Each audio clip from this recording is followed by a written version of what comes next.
네, 앞으로 좀 나와야 되겠습니다. 우리 부지부장님 서실 때 좀 여유 있어 보였는데. 네, 네, 동지들 반갑습니다.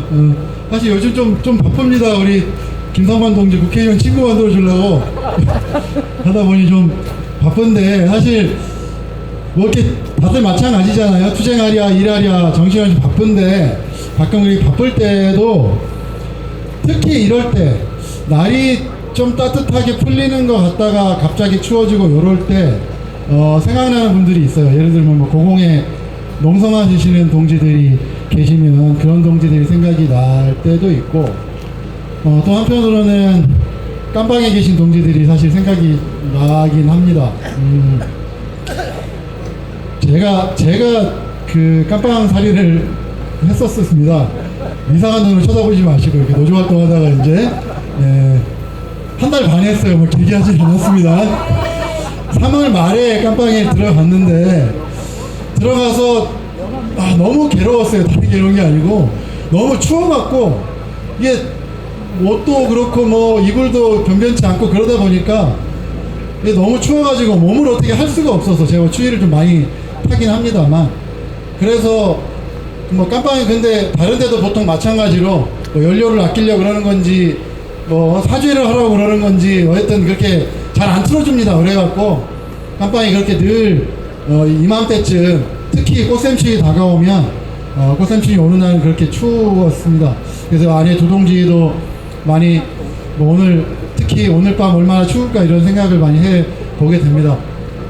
우리 유창수 동지 그리고 문재식 동지 두 동지 지금 그 2천여 명의 조사 받고 수십 명이 구속됐다가 풀려나신 다음에 아직 두 동지가 이렇게 남아 있는데, 저는 이 두 동지 억울하게 지금 들어가 있는 건 뭐 우리 모두 다 알 것 같고, 그런데 만약에 이 두 동지 말고 다른 사람 두 명을 집어넣어라 이러면 누굴 넣을까 생각을 해봤어요. 당연히 첫 번째는 윤석열이겠죠.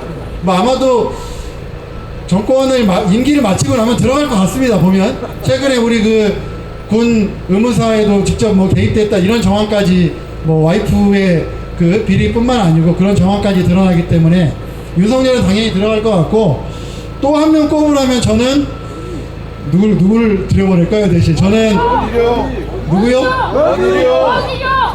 원희룡.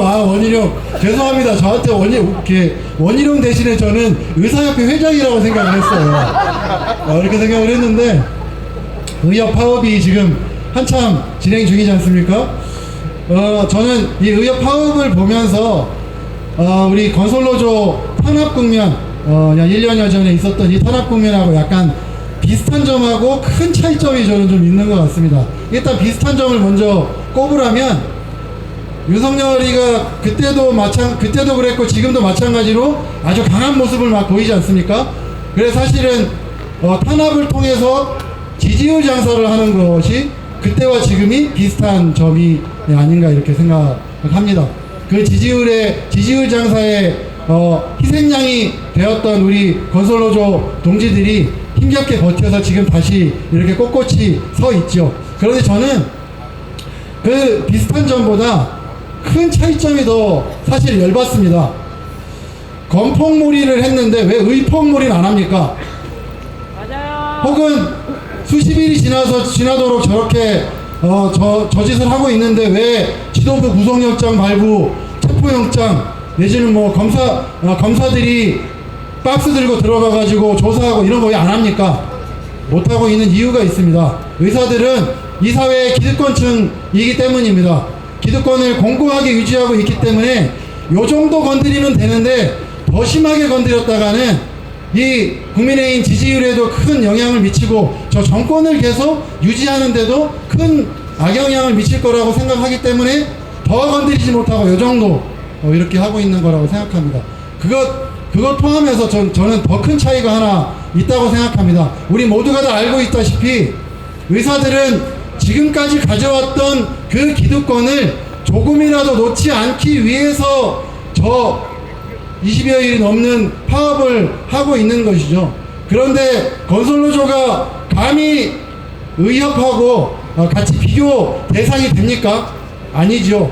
건설 노동자들 아침에 어두울 때 출근해서 저녁에 달 보고 퇴근하는 그 인생, 그리고 막노동꾼이라고 그렇게 천대받던 그 인생, 그것을 바꿔보겠다고, 그리고 현장에서 하루가 멀다 하고 죽어나가는 그 현장의 어려움, 그래서 지금도 중대재해의 절반이 건설 노동자인 그 건설 현장을 바꿔서 건설 노동자들의 삶뿐만 아니라 국민의 안전까지 챙겨냈던, 그렇게 수십 년을 싸워서 현장의 조그마한 변화들을 만들어 나가고 그것이 큰 물결로 만들어냈던 그런 건설 노동자들과 의사협회의 파업과는 저는 비교할 수 없다고 생각합니다.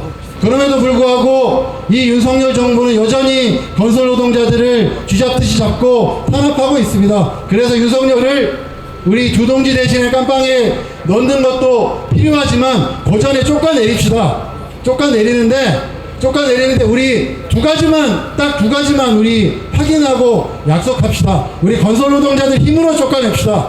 사실 제가 이래봬도 윤석열하고 같이 대통령 선거 때 후보였지 않겠습니까? 그런데 제가 노동당 대표이긴 합니다만, 제가 윤석열한테 오늘도 그 윤석열 그 집무실 앞에 가서 기자회견 했습니다. 그런데 제가 윤석열한테 내려와 이렇게 한다고 해서 내려올 것 같지는 않습니다.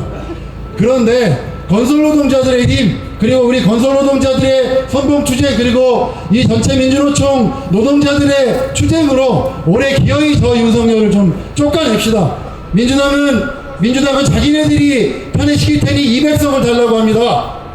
180석 있을 때 차별금지법 하나 제대로 제정하지 않았습니다. 180석 있을 때 건설안전특별법 하나 제대로 제정하지 않았던 민주당이 의석이 모자라니 200석을 채워달라고 하는데 우리 또 속아야 됩니까? 아니요.